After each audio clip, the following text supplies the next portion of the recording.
So that's it for the most part. You know, just reattach your clutch cable, put your fairing back on, and hit the road and try it out. So I guess come back and check out the next video, and I'll let you know how this works. Hopefully good.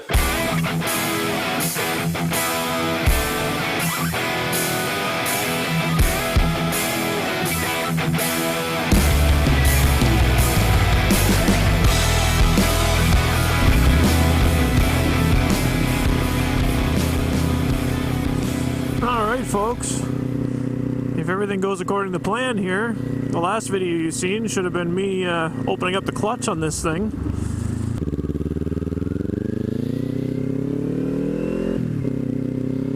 A while back I was out for a little cruise on this thing, and it started doing the same old for the Ninja 400 of this era.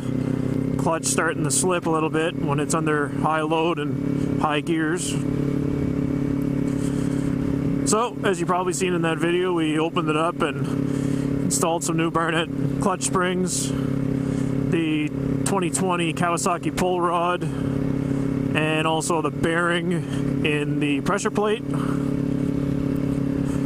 Of course, if you haven't seen that yet, you know, go check that out first.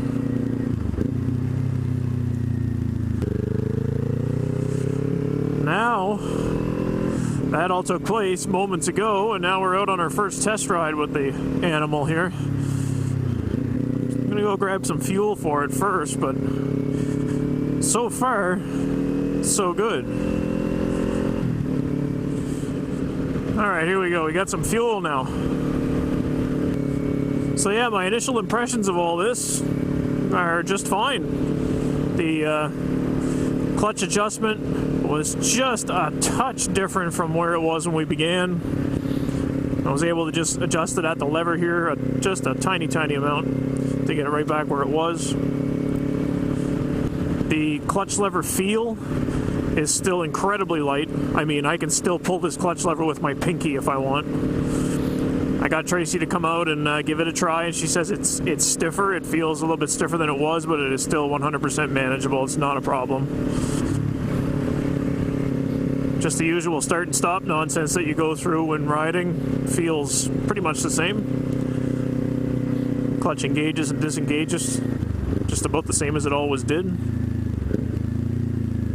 Maybe we can find a bit of open road here and try test it in a way to really see if it worked, which is of course to see if it'll slip when I'm really on it. So I guess in the meantime, what's new, guys? Holy crap, it's like I never get on the bikes anymore. And I guess the number one reason for that would be, I think at the beginning of the clutch install job, I gave a little sneak peek of why that is. That's another thing. I don't know if you did watch that video. Let's see if you can tell just what kind of time gap there is between the beginning of the video and the actual ending of the video where I'm working on the bike. Because there's a significant gap there. We're talking months. Anyway, at the beginning of that video, you're going to see a quick peek of what has lovingly come to be known as Project Shithawk. I don't know at this point if there's been any videos released involving it. I haven't recorded a lot while working on it. Just a little update here and there, but anyway. Maybe you heard the rundown on it in a prior video. If I haven't managed to touch on it in a prior video, that is my father's 1982 Honda Nighthawk 750. That is the bike that I learned to ride on back in probably 2002 or so.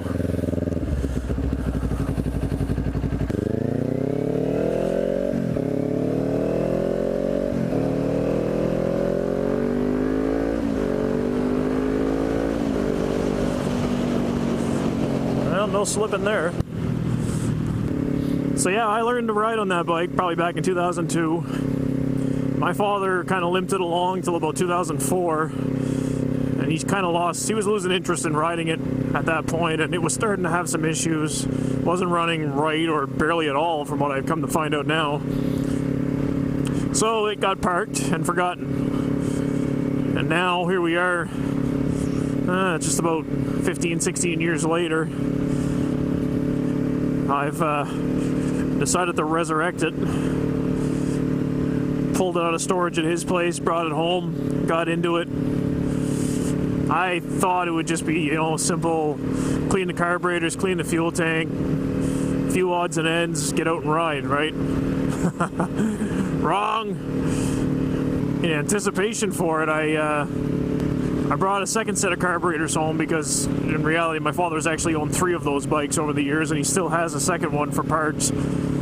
I took the carburetors off that parts bike and I brought them home and got them cleaned up and ready to go. So, I'd be ready as soon as I brought that other bike home to just, slap those carburetors on and be done with it. That was back in like February, got those cleaned up. And then in July, brought the bike home, stripped it all down, put those carburetors on it, tried to fire it up.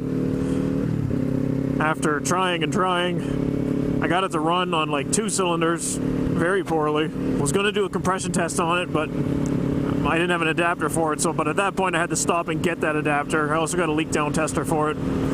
Compression test showed exactly what I anticipated. 2 cylinders had about 20 psi of compression. The leak down tester confirmed that it was blowing it straight out the exhaust. So I thought I could get lucky and give it a valve adjustment. This thing has about 70,000 kilometers on it. It has never seen a valve adjustment as far as I know. Let's pause our story here and give the clutch a little test up the hill, wide open.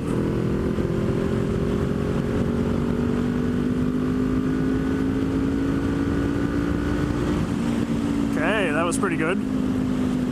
That was 6 gear, wide open throttle. So yeah, I thought I could get away with a valve adjustment. I adjusted the valves, got them all within spec because valves were being held open. There was 0 clearance on 2 exhaust valves in the 2 dead cylinders.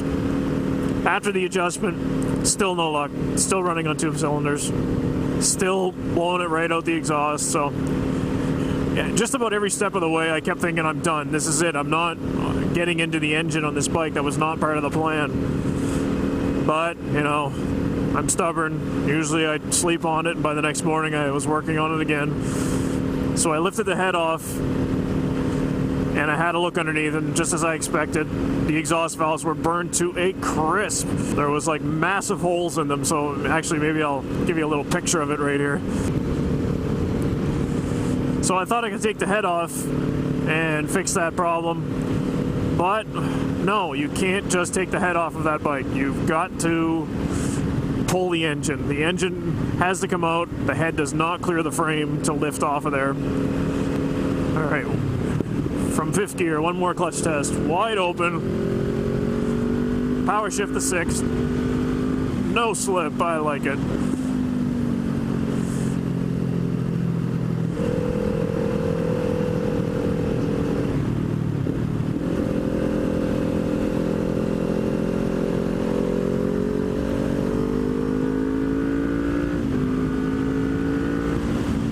Nice. It was on those power shifts. That's when it would have its most problems. So yeah, the Nighthawk, I realized I had to pull the engine. I decided that's it. I'm done. We're not doing this again. And less than 24 hours later, I was pulling the engine. So we got the engine out. We got the valves changed. Got everything put back together.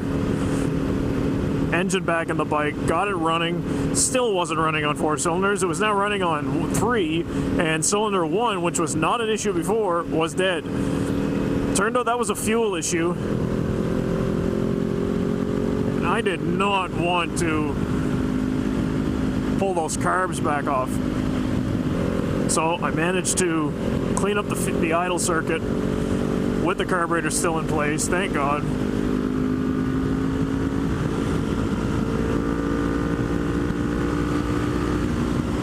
So now the bike is running on 4 cylinders. So you're the old shithawk saying.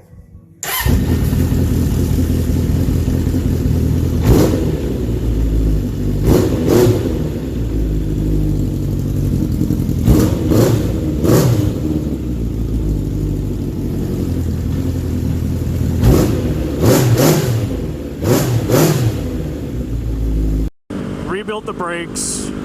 Finally got those sorted out. Got the master cylinder sorted out to get some braking. Of course, they're brakes from 82, so they still suck. Did a little bit of work on the forks to try stiffen them up again. Some old 80s tricks to, add some preload to them so they don't bottom out so often. Trying to save money here and there because, I dumped way too much money in this thing right off the bat. Again, not expecting to get into the engine.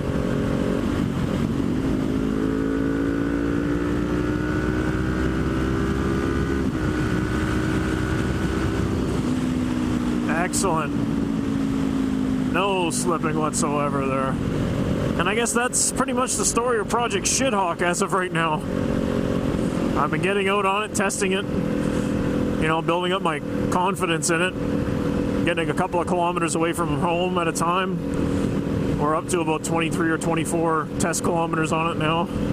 Just waiting on a couple of parts to come in. Front tire is the big one. That front tire is whipped. It was probably put on there 20 years ago, and it's sat flat for so long that it now leaks out the cracks in it. So yeah, I probably shouldn't be going anywhere on that anyway, right?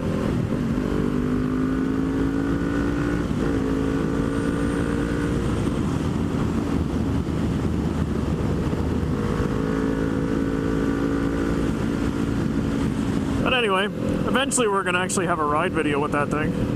So stay tuned for that in the near future. Finally broke the Kawasaki mold in the garage. We've got 3 Kawasaki's and now 1 Honda. But back to the topic at hand, this Kawasaki is now working 100% as it should, I would say. I am 100% pleased and satisfied with this repair. I think I jumped on it fast enough that the clutch shouldn't be a problem anymore. If I'd have just left it, slip and slip and slip, even after doing this, it probably would have still been an issue, but I think catching it now, getting in those stronger springs to stop the slipping, and putting in the updated Kawasaki parts to give the full life out of the clutch, I think we're going to be good for a long time to come now. So as of right now, if you have a 2018 or 2019 Ninja 400, or I believe the said 400 is the same deal, this is something you should be looking into. Even if you're not having problems with your clutch right now, the day is coming. If my opinion on all of this changes in the next little while, I'll be sure to make an update. But for now, I'm happy. I'm happy with this outcome.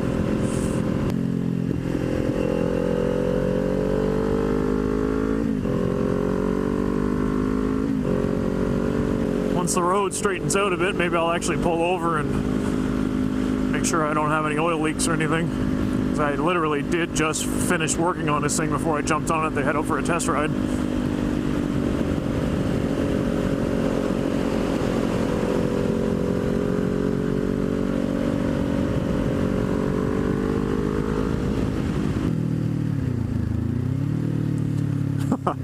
Oh man, I love how you jump on the brakes on this thing and it's 10 times stronger than the brakes on that 82 Nighthawk.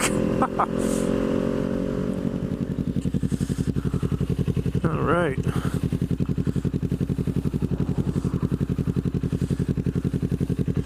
I'd say we're clean. I don't see any leaks. That's good.